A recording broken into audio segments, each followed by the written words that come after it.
হিমন্ত বিশ্ব শৰ্মাৰ চৰকাৰে মাদ্ৰাছা শিক্ষাৰ ওপৰত গুৰুত্ব দিব লাগে। পশ্চিমবংগত মাদ্ৰাছাত ডিগ্ৰী গ্ৰহণ কৰিয়েই ডক্টৰ ইঞ্জিনিয়াৰ হৈছে বহু শিক্ষাৰ্থী। কেৱল ডক্টৰ ইঞ্জিনিয়াৰ হোৱাই নহয়, চৰকাৰী চাকৰিৰ বহু উচ্চ পদত মাদ্ৰাছাৰ শিক্ষাৰ্থীয়ে বৰ্তমান অৱস্থাত অৰ্জন কৰি আছে। মাদ্ৰাছা শিক্ষাক সম্পূৰ্ণৰূপে সন্মান প্ৰদান কৰিব লাগে আৰু অনাগত সময়ত অসমতো মাদ্ৰাছা শিক্ষা বন্ধ কৰাৰ ক্ষেত্ৰত কোনো ধৰণৰ পদক্ষেপে গ্ৰহণ কৰিব নালাগে ৰাজ্য চৰকাৰে। তাৰ পৰিৱৰ্তে মাদ্ৰাছা শিক্ষাক নিৰপেক্ষ শিক্ষা হিচাপে স্বীকৃতি দিব লাগে ৰাজ্য চৰকাৰে। আৰু এনেদৰেই এতিয়া আমচুৰ কেন্দ্ৰীয় অধিৱেশনত উপস্থিত হৈ সংখ্যালঘু নেতাই অসমৰ মুখ্যমন্ত্ৰীক উদ্দেশ্যি এই মন্তব্য কৰিছে। মাদ্ৰাছাত শিক্ষা গ্ৰহণ কৰি ছাত্ৰ ছাত্ৰী IPS হয়, এয়া সংখ্যালঘু নেতাৰ মন্তব্য। মাদ্ৰাছাত ডিগ্ৰী লাভ কৰি ছাত্ৰ ছাত্ৰী ডাক্তৰ ইঞ্জিনিয়াৰ হয়, মাদ্ৰাছাত শিক্ষা গ্ৰহণ কৰিয়ে চৰকাৰী চাকৰিয়ালো হয় সেইসকল শিক্ষাৰ্থী। আমচুৱে ইতিমধ্যে সেই কথা উল্লেখ কৰিছে যে ঘৰে ঘৰে শিক্ষা তেতিয়াহে ৰক্ষা, এয়া আমচুৰ বাণী। মুখ্যমন্ত্ৰী হিমন্ত বিশ্ব শৰ্মাক মাদ্ৰাছা শিক্ষাক গুৰুত্ব দিবলৈ অনুৰোধ জনোৱা হৈছে সংখ্যালঘু নেতাৰ তৰফৰ পৰা। মোগল চুলতান সাম্ৰাজ্যৰ ঐতিহ্যক সন্মান দিয়ক অসম চৰকাৰে, নিৰপেক্ষ শিক্ষা হিচাপে গণ্য কৰক মাদ্ৰাছা শিক্ষাক। পশ্চিমবংগৰ সংখ্যালঘু যুৱ ফেডাৰেশ্যনৰ সাধাৰণ সম্পাদক মহম্মদ কামৰুজ্জামানৰ এই আহ্বান।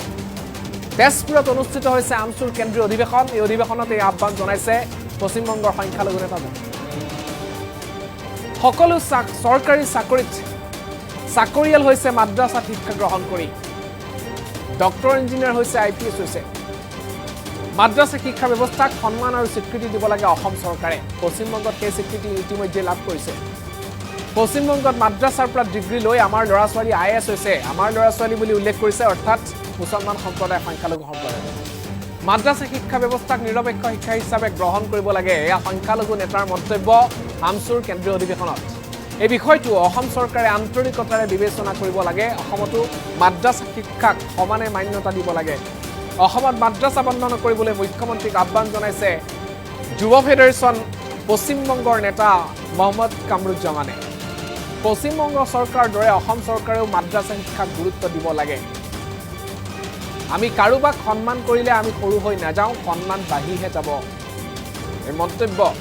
অসমত শেহতীয়াকৈ মাদ্ৰাছা শিক্ষা বন্ধক লৈ ৰাজ্য চৰকাৰে যি ধৰণৰ পৰিকল্পনা গ্ৰহণ কৰিছে, ব্যৱস্থা গ্ৰহণ কৰিছে, তাৰ সমান্তৰালকৈ এনেধৰণৰ কথা।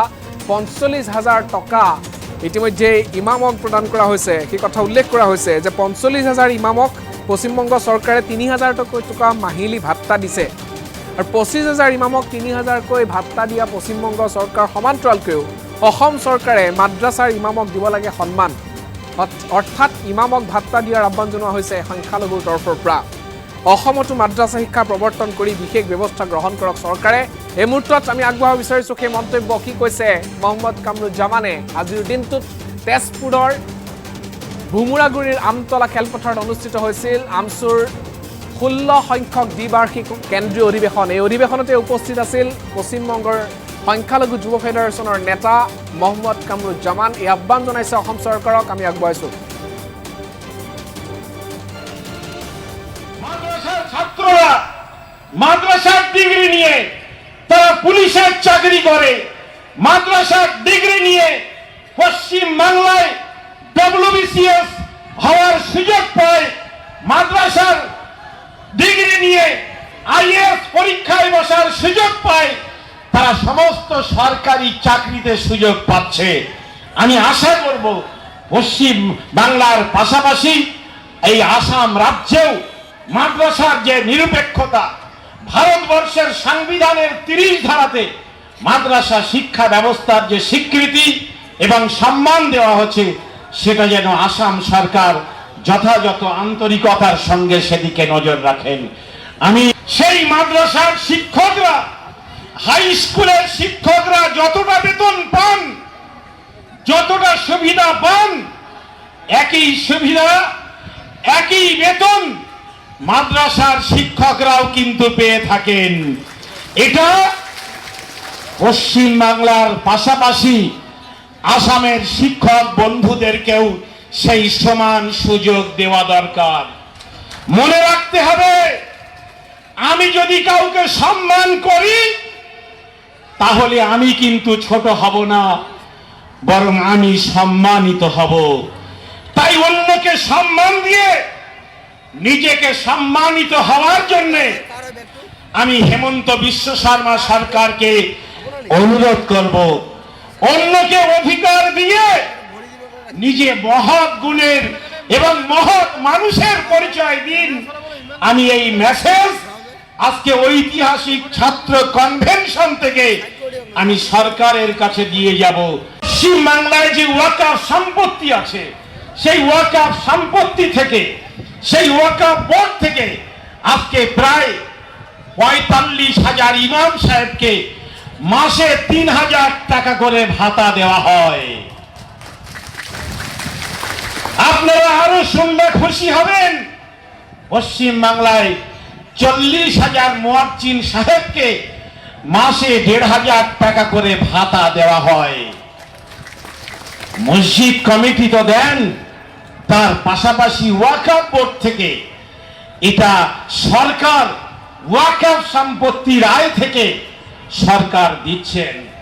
পশ্চিম বাংলায় 514টা সরকারি ফুল ফেস হাই স্কুলের মতো মাদ্রাসা আছে, যে মাদ্রাসার ছাত্ররা ঐক্যশ্রী থেকে শুরু করে সবুজ সাথী সাইকেল প্রত্যেকটি হাই স্কুল এবং মাদ্রাসার ছেলে মেয়েরা প্রত্যেকের সাইকেল দেওয়া হয়, প্রত্যেকের স্টাইপেন্ড দেওয়া হয়, স্কলারশিপ দেওয়া হয় এবং কন্যাশ্রী দেওয়া হয় মেয়েদেরকে, যাতে তারা বিবাহের সময় সেই টাকাটা নিয়ে তাদের গহনা তৈরি করতে পারেন। সেই ব্যবস্থাও কিন্তু আমাদের পশ্চিম বাংলার মমতা ব্যানার্জির সরকার করেছেন।